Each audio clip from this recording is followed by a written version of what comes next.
Graça e paz, meus irmãos. Vamos começar aqui mais uma aula para a honra e glória do nosso Senhor Jesus, para que possamos aprender, eu aprender com vocês e vocês comigo, amém? Meus amados, aqui a nossa lição de hoje é desviando-se da cólera e do homicídio, amém? Eu confesso para os irmãos que não tinha me atentado ainda para esse termo cólera dentro da palavra de Deus, mas por isso que é importante a gente estar sempre estudando a palavra, não é mesmo? Aqui nós poderemos falar do Evangelho, que fala que, no primeiro título aqui, fala que o Evangelho não é antinomianista. O que é o antinomianista? É aquilo que vai tudo contra a lei. E o legalista, ele prima pela o que a palavra diz.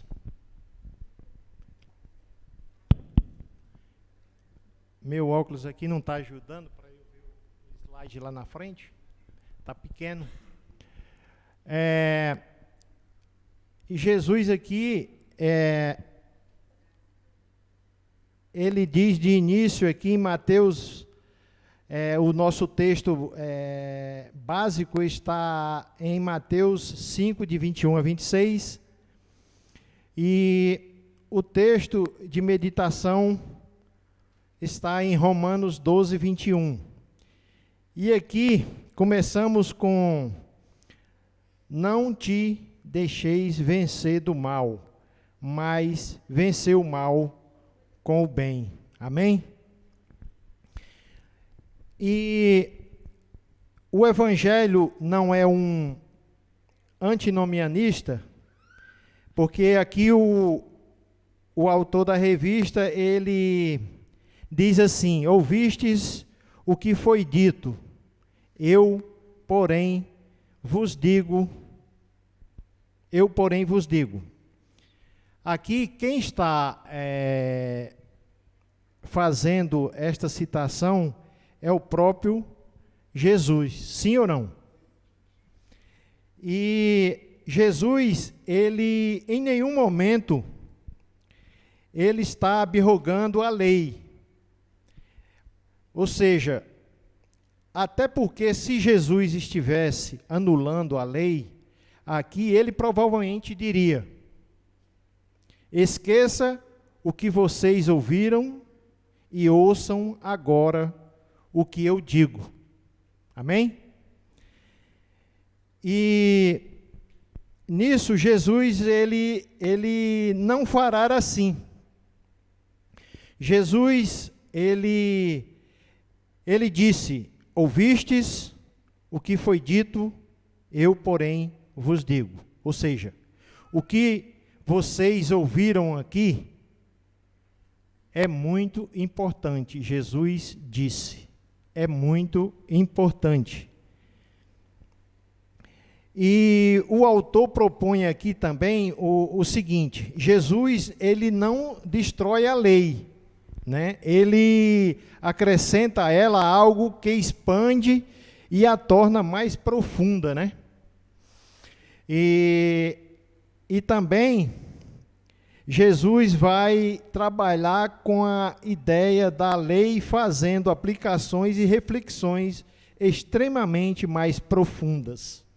Por exemplo, o homicídio aqui, o ato de matar, assassinar e tirar a vida de alguém, transcende a ação material física, né?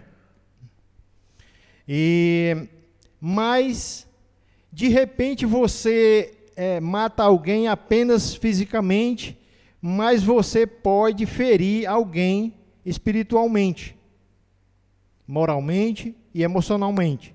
Sim ou não?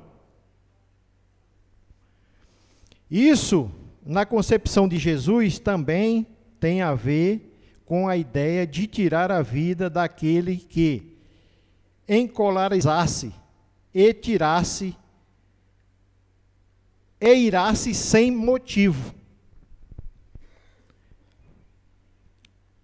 O ódio, o encolarizar-se, odiar sem motivo, é o mesmo réu e será réu de juízo que aquele que matou o outro fisicamente. Amém? Nós devemos nos policiarmos por conta que, às vezes, cometemos certas injustiças com o próximo, com o nosso irmão, porque às vezes falamos coisas que não devemos. E machuca, dói, o irmão se sentiu magoado com aquilo que você pronunciou a ele. Eu queria dar uma outra ênfase também aqui na questão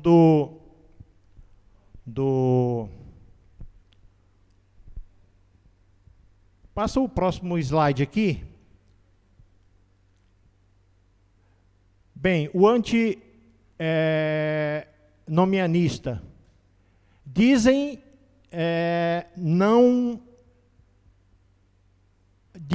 que não são, é porque meu óculos aqui está muito, só se eu virar aqui. Dizem que são de Deus, mas não têm nenhum compromisso com os seus mandamentos, ou seja, acham que serão salvos sem obedecer regras. E o pensamento do legalista é que devemos obedecer às regras e preceitos instituídos por Deus. Amém? O antinomianista, hoje, infelizmente, nós temos em nossos meios a influência da mentalidade pós-moderna, tem levado também alguns ditos cristãos a confundirem obediência com ausência de normas de conduta. Correto?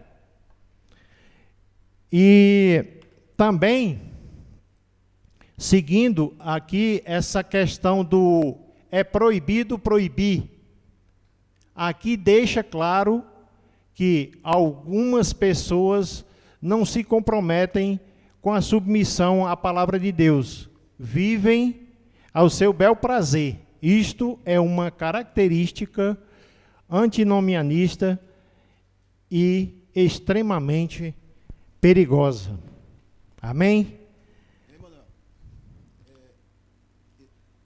É importante, a importância, sabe, das pessoas entenderem esse nome aí esquisito que você acabou de falar, o antinomianismo, né? Que é uma doutrina luterana, né? Uhum. E o que é que ela regra? A regra dessa doutrina é que apenas a fé leva as pessoas à salvação. Que não é necessário você cumprir as regras da lei. Ou seja, ele acha que as leis morais do Antigo Testamento não precisam ser cumpridas. Sim. Resumindo, ele acha que eles passam a ideia de que Jesus, quando veio, cumpriu toda a lei, né? E que agora nós não precisamos mais cumprir as leis. Ou seja, apenas pela fé nós seremos salvos e que as leis morais não precisam ser levadas em conta. Se olhar bem, essa ideia é uma ideia antibíblica, né? Sim. Antibíblica. Você acabou de falar nesse instante aí de que, com relação ao ódio, ao homicídio, né? Quando você lê lá o que está escrito, Jesus disse, você leu, mas eu vos digo, ou seja, eu acrescento mais. Antigamente, era considerado o quê? A morte de alguém praticada de maneira física, tirou a vida, completou, matou, homicídio. Jesus acrescenta, se você tiver ódio no seu coração por uma outra pessoa, ou eu, ou alguém, na visão de Cristo, nós já praticamos o homicídio. Não é? Certo? Então, nós já praticamos o homicídio. Então, hoje, até na lição, nós vamos encontrar duas palavrinhas aí, grega, né? Raka e uma outra. Louco. Que são duas terminologias usadas no tempo de Jesus, que era capaz de julgamento, né? E condenação também por conta disso. Eu queria só deixar essa linha de pensamento para a pessoa entender mais ou menos o que significa isso aí. Beleza? O que eu estava vendo ali em proibir, é proibido proibir. E, assim, se a gente for observar ali, hoje, que chamam de igreja inclusiva, né?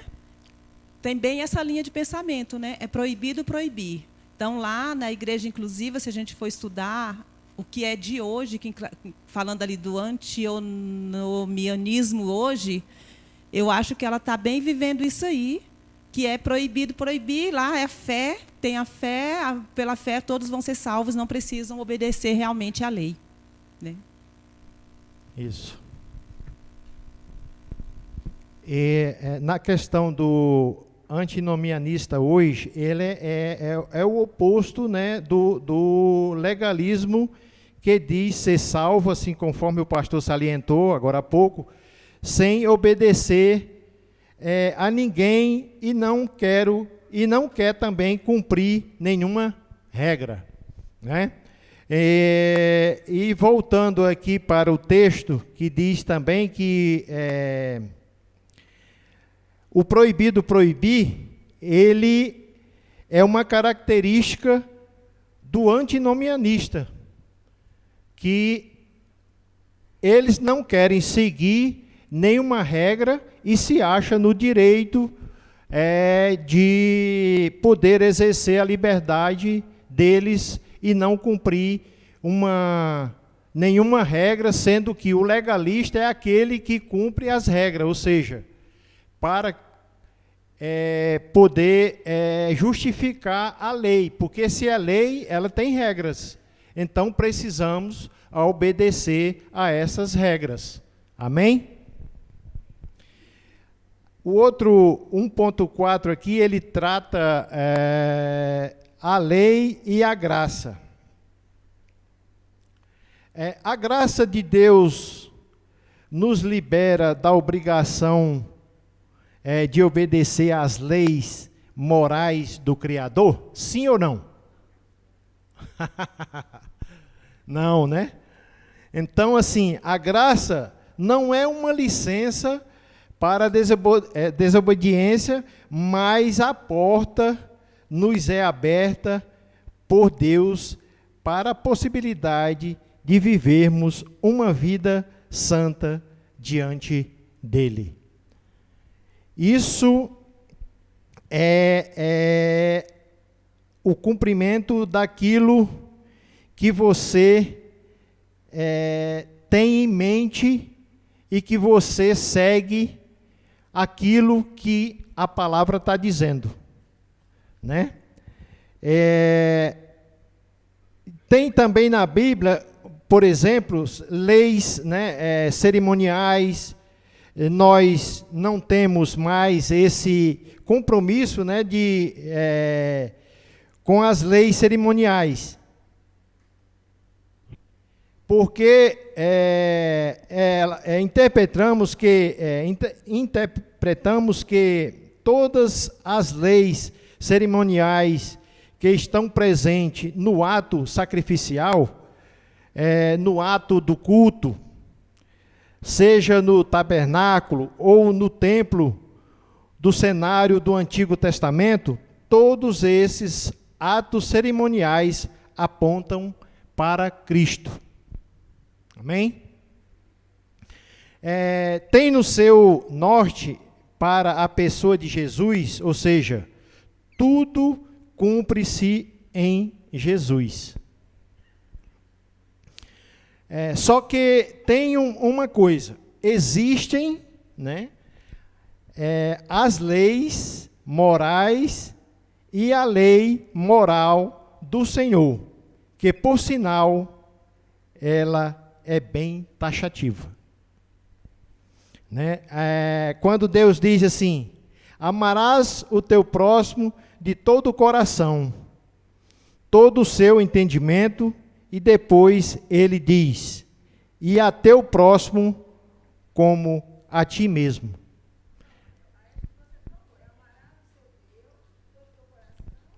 Isso, amarás o teu Deus de todo o coração. Não, aqui, e aí depois ele diz, e a teu próximo como a ti mesmo.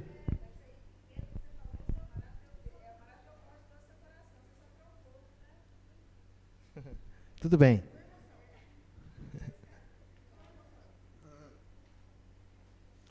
E o autor aqui também, ele coloca uma coisa que foram, né, essas leis foram abolidas, as leis cerimoniais que apontavam para o sacrifício de Cristo e as leis regimentares, né? A lei moral, por exemplo, ou seja, o aspecto moral da lei permanece no Novo Testamento. Amém? Eu achei também bem interessante aqui no 1.5, a maldição da lei. Eu citei um versículo aqui que está lá em Romanos 6:23, que diz, porque o salário do pecado é a morte, mas o dom gratuito de Deus é a vida eterna, por Cristo Jesus, nosso Senhor. Amém? Então, assim,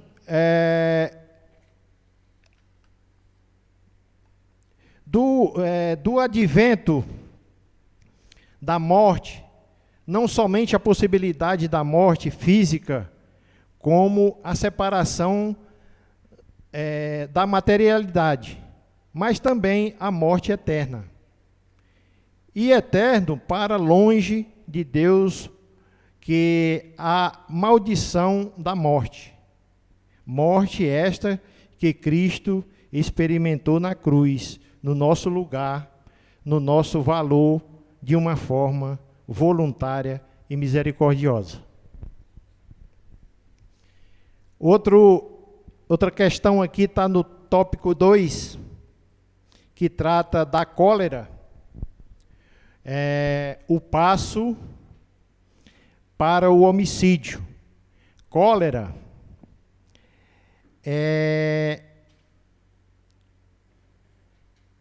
o que é uma cólera?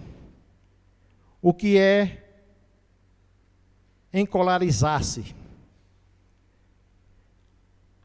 Odiar, enfurecer contra alguém sem motivo. A pessoa não fez nada para o indivíduo, inclusive o indivíduo nunca viu essa pessoa e assim, logo de primeira, já odeia a pessoa e já parte para agressões verbais e outras pessoas, até mesmo para vias de fato. A questão das agressões físicas, isso é encolarizar-se. Isso que é encolarizar-se. Isso que é a ideia da cólera. Toda ira, ela contribui para que mais tarde você cometa o homicídio.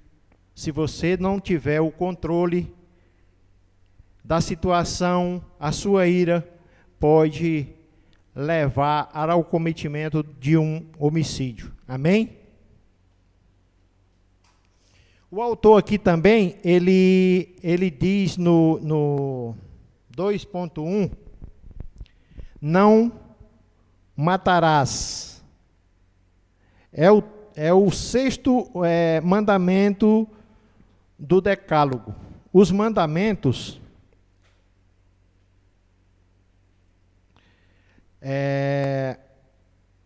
os 10 mandamentos em Êxodos 20, 13, nós sabemos que o Decálogo é composto pelos 10 mandamentos, né? E a ideia que nós temos aqui é a mesma que não matarás, é a mesma que não assassinares. assassinarás. Correto? Ela tem o mesmo sentido. Sim ou não? Alguém concorda que ela tem o mesmo sentido? Não matarás? Ela tem o mesmo sentido de não assassinarás? Amém. Precisamos também entendermos que a ação de homicídio nas vias de fato será antecedido pela disposição em odiar-se. Nesse caso aqui, odiar-se sem motivos, né? O ódio, ele é a ira. O ódio e a ira são elementos vinculados à ideia de cólera. Então, quando você se encontra irado, você está cometendo um elemento que está vinculado à cólera. Você se torna uma pessoa, aquela coisa que você fica no seu coração, uma ira descontrolada, né, sobre o seu irmão. E isso temos que nos controlar e tomar cuidado para que não venha mais tarde a cometer o homicídio. Amém? Existe a presença da cólera, que é o ato de encolarizar-se no comportamento daquele que pratica o homicídio. Jesus fala dessa expressão, não assassinarás, mas ele também fala do homicídio estabelecido no coração, né? E essa atitude de encolarizar-se é semelhante ao homicídio, já praticado no coração por quem odeia. No coração, ele pode desejar o mal ou até mesmo a morte daquele que é o alvo do seu ódio. Jesus está falando aqui que não existe apenas o homicídio no sentido de tirar a vida de alguém fisicamente, mas você pode praticar homicídio dentro do seu coração a partir do momento que você permitir que o ódio se apodere de suas ações. E isso se torna perigoso para você, porque aí você já perdeu o controle da sua ira. Você já está uma pessoa dominada a praticar o homicídio, porque você não controlou primeiramente a sua ira. Amém? O sem motivo aqui, no 2.2, Jesus aqui, ele deixa bem claro que está combatendo o ato de encolarizar-se. No caso aqui, a ira sem motivo ou sem moderação. Às vezes, quando nós estamos irados, perdemos o controle e não sabemos a real situação de moderação ou controle da sua parte, porque você já está totalmente irado. É aquela questão que odeia muito, sem sequer ter conversado com aquilo que é objeto de seu ódio. O autor aqui, ele também coloca, achei interessante que ele coloca aqui 3 critérios para avaliarmos se a nossa ira é lícita ou não. A ira é lícita quando afirmamos odiar o pecado. Ela é uma ira lícita.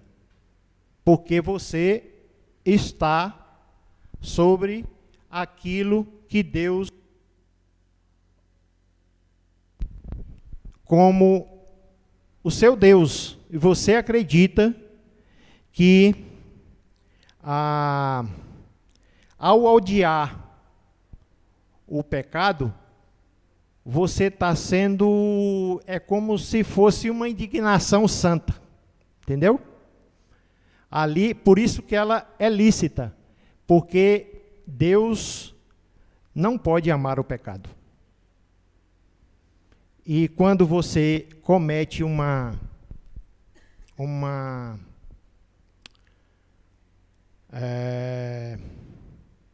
ira lícita, você está cometendo ali uma indignação santa, e Deus não lhe reprova por isso. É bem interessante isso, porque às vezes a gente pensa que não, a coisa, por ela ser lícita, você acaba que você fica meio que na dúvida, sem saber se aquela coisa é correta e o que é que Deus pode fazer em termos de repreensão com aquilo que você está dizendo. Porque Deus, você está vendo que Ele está coerente com o que diz a palavra, né? Então, assim, Ele não está sendo contra. E quando também afirmamos o mal presente no mundo, sim ou não? Isso aí também é uma ira lícita, quando a gente quando nós afirmamos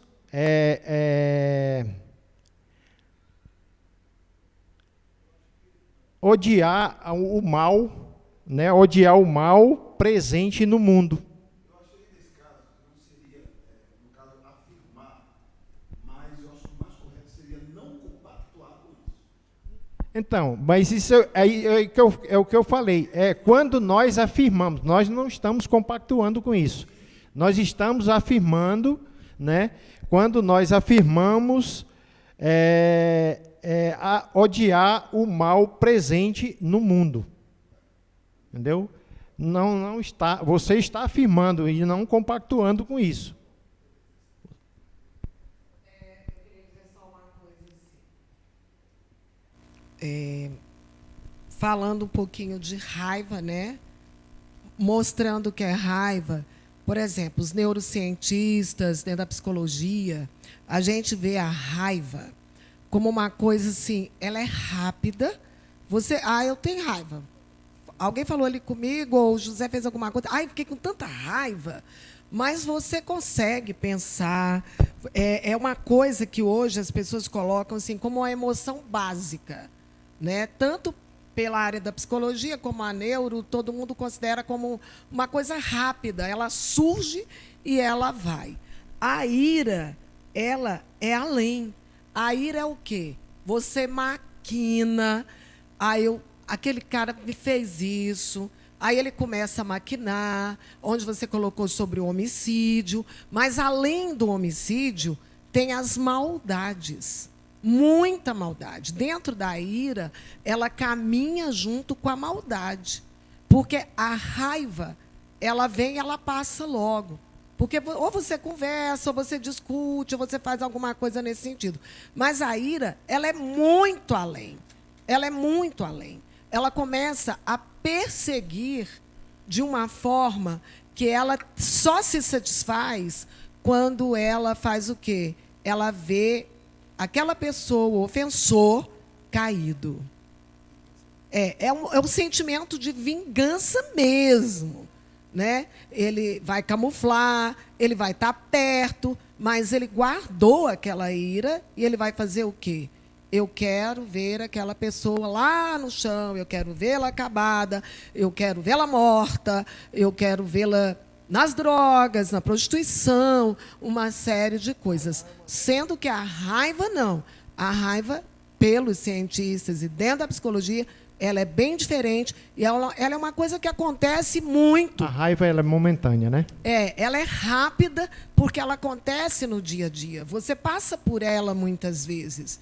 Você passa por julgamento, você passa por incompatibilidade dentro de casa, no casamento, com o filho, tudo. Mas você corre e protege. A ira, não. A ira você não protege. Você quer acabar com aquele indivíduo, né?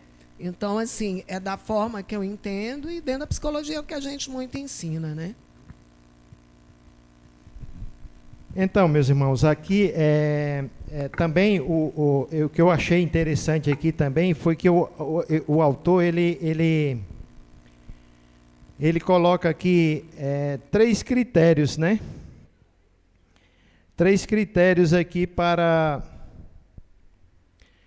a gente meditar e analisarmos quanto a nossa detectação se somos ou não somos pessoas com ira ilícita. Aqui, no caso, já é ilícita, né? Que desagrada a Deus. Às vezes, nós, por exemplo, quando às vezes a gente está aqui dentro da igreja tal, e você, ao sair dali, você vai acompanhar alguém ou vai compactuar com alguma coisa de alguém que não está de acordo com a palavra de Deus e você está ali no meio, você está sendo conivente com aquela situação, ou seja, o cara está cometendo algo que é pecaminoso e você está lá com ele e você está concordando com aquilo. Isso sim é uma ira ilícita e isso desagrada a Deus. Então precisamos estar atentos para isso, para não entrarmos nessa questão de estar compactuando com coisa que não agrada a Deus. Amém? E o que eu achei interessante foi as três perguntas em forma de critério que o autor aqui coloca. A primeira pergunta, ela é baseada, ele faz assim, ela é baseada em uma causa coerente? Por exemplo. Sim, mas aí, por exemplo, eu odeio o pecado. Sim, é coerente. Você está sendo coerente porque você odeia o pecado. Eu odeio a situação em que o mundo está longe de Deus. Também está coerente com a palavra de Deus. Você não deve compactuar com aquilo que o mundo coloca diante de você. Entendeu? E a segunda pergunta, ela terá um bom efeito? Aí assim, será que essa minha ira produzirá um efeito positivo, seja na sociedade, seja no ambiente da família, seja no meio da comunidade cristã? Aí nós temos que fazer uma autoavaliação disso para poder entender se ela terá um bom efeito. Eu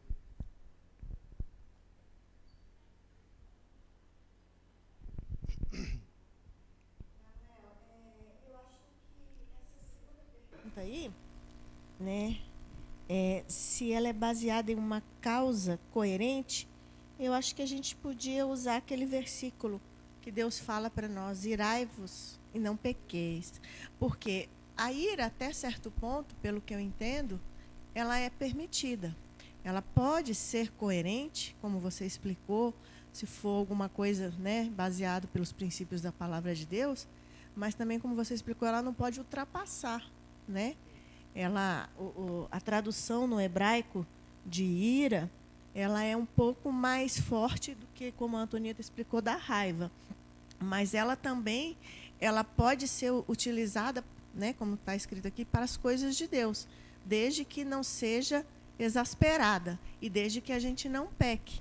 que a gente não leve além daquilo, né, que é estritamente a palavra de Deus. Deixa eu só fazer um complemento também com relação a isso. Falar assim, eu odeio o pecado, né? Só que muitas vezes o radicalismo ele faz transcender esse ódio para as ações, né? E você acaba odiando também o pecador. Então cria-se aí um problema de, por um lado eu estou fazendo, a ira, ela, como é que você colocou o termo aí, que é coerente, né? A primeira pergunta que ele faz é saber se ela é baseada em uma causa coerente. Então, é baseada em uma causa coerente, só que muitas vezes as pessoas elas ultrapassam esse limite, né, que a Marjorie também falou, de transformar esse ódio em coisas práticas, né, de você odiar o pecador, de você odiar o homossexual, de você odiar aquela muitas, né, passa, né, dessa coerência aí.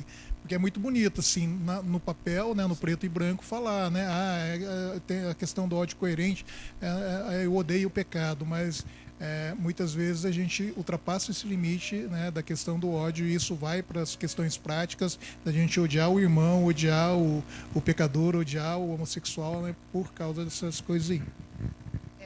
Sobre isso, o pastor Marcelo tá falando, inclusive, uma criança me perguntou esses dias, né, justamente sobre isso.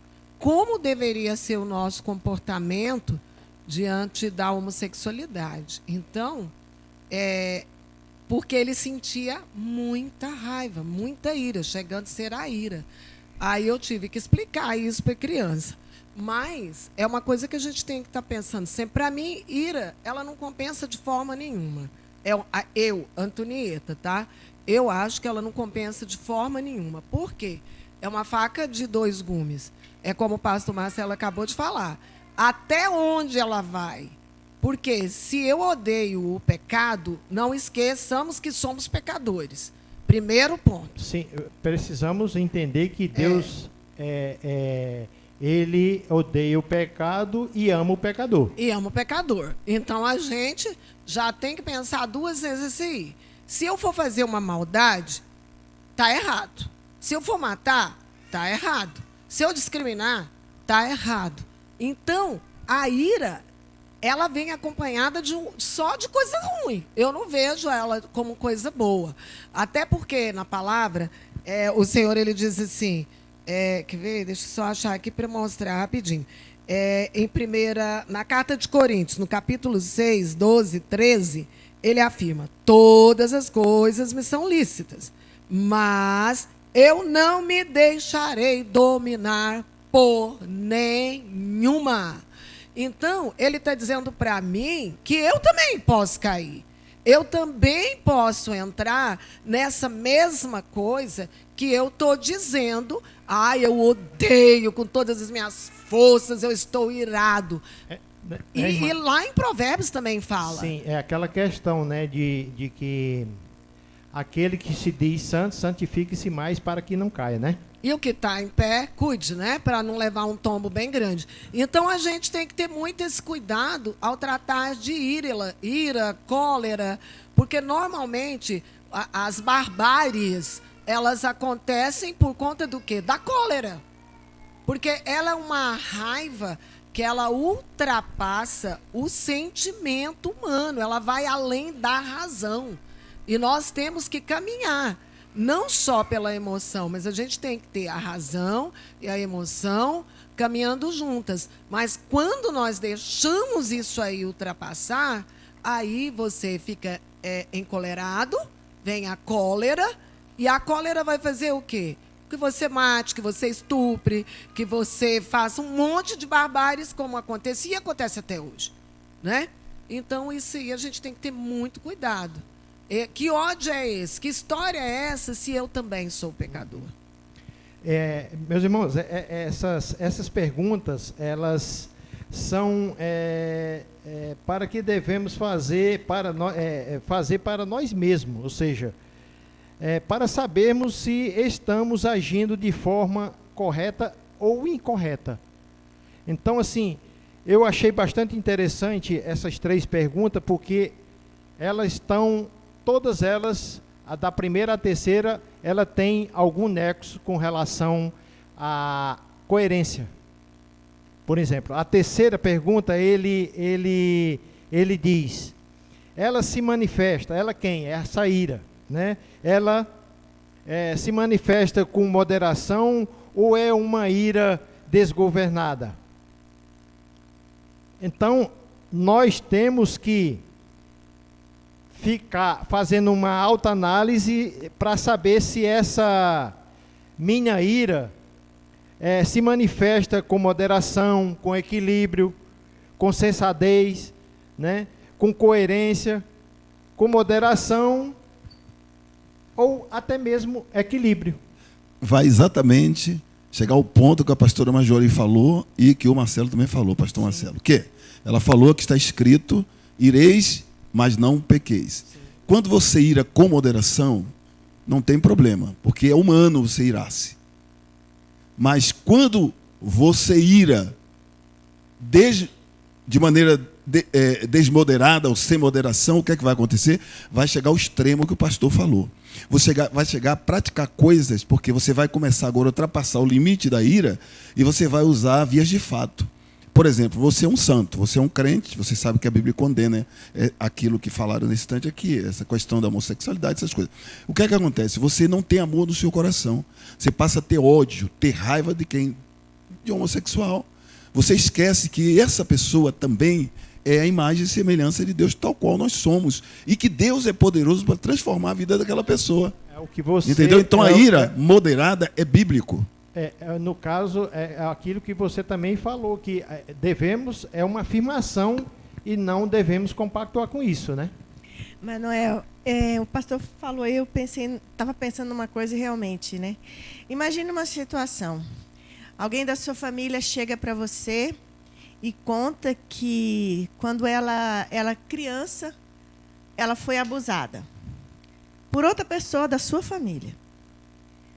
A ira vem. Não tem como. A vontade isso aconteceu na minha família. Eu falei isso pro pastor. Cheguei pro pastor e falei, pastor, minha vontade é de matar. Ele falou assim, e a história só não veio à tona porque meu pai ainda estava vivo, só veio depois que ele morreu. Então, aí depois, com o tempo, né, até o pastor falou assim, não, minha irmã, não precisa matar. Eu falei, não, nunca falei, né, nem quando a questão não é que você quer matar, mas a ira sobe, a raiva. Só que você, como o irmão pregou, a gente se controla. A gente acalma o coração porque a gente volta para a palavra, volta para o Espírito. Mas como o pastor falou, nós somos seres humanos. Isso acontece. Ninguém está livre de irar-se. Por isso, eu acho que esse versículo do Senhor é muito importante. Irai-vos, mas não pequeis. Verdade. Aqui no 2.3... trata exatamente da questão da raca e louco. Jesus aqui, Jesus diz aqui que não devemos tratar o nosso irmão com essas duas palavras, raca e louca. A expressão raca era um insulto de zombaria e desdém. Pessoa indigna de ser honrada. Enquanto que a expressão louca era considerada pior ainda, pois além de ser uma pessoa indigna de ser amada, no caso, filho do inferno, ou seja, era mais que uma zombaria, era uma pessoa profana, réprobo, né?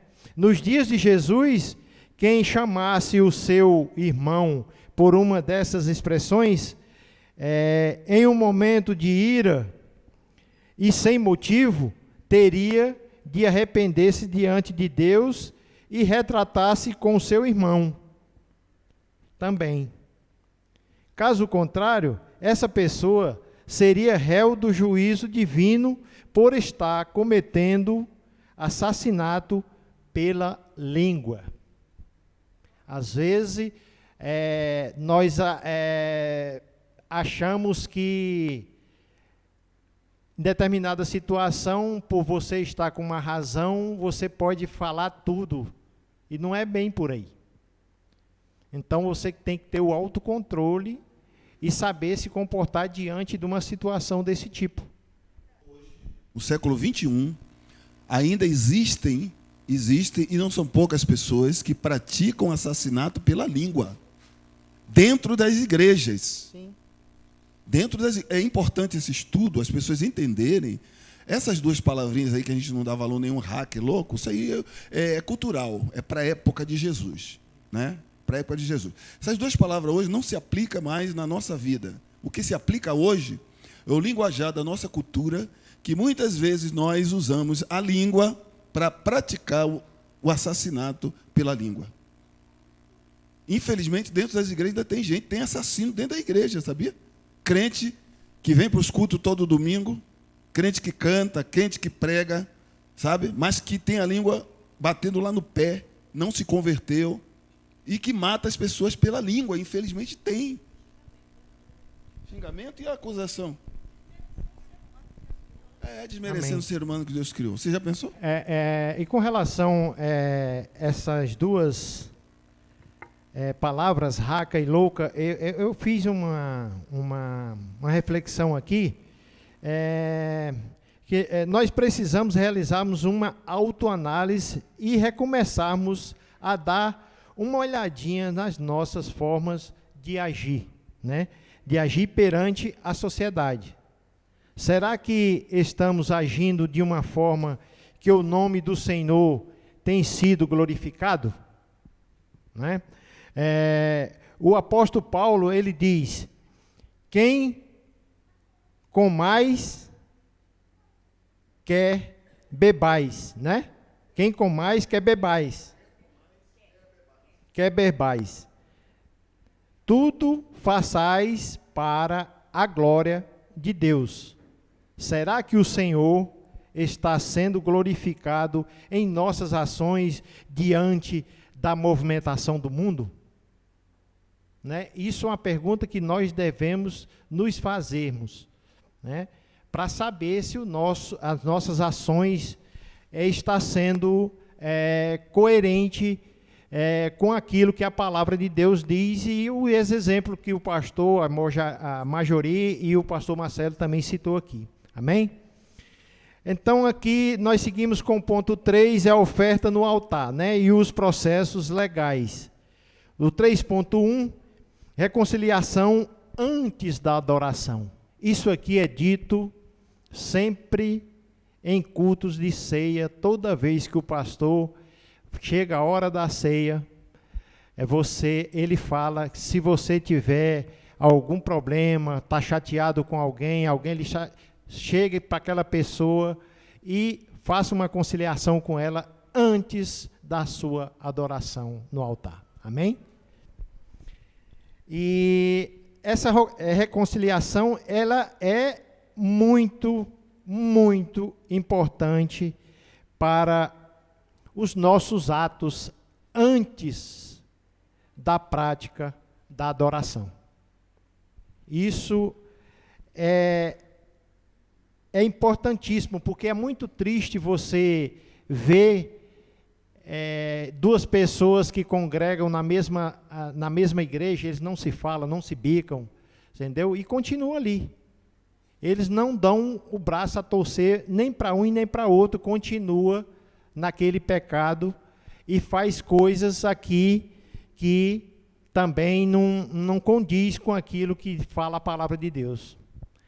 E o cristão e os processos legais. O texto aqui não é mais adoração, mas sim as disputas nos tribunais. No caso aqui, os discípulos eles devem resolver as desavenças entre si.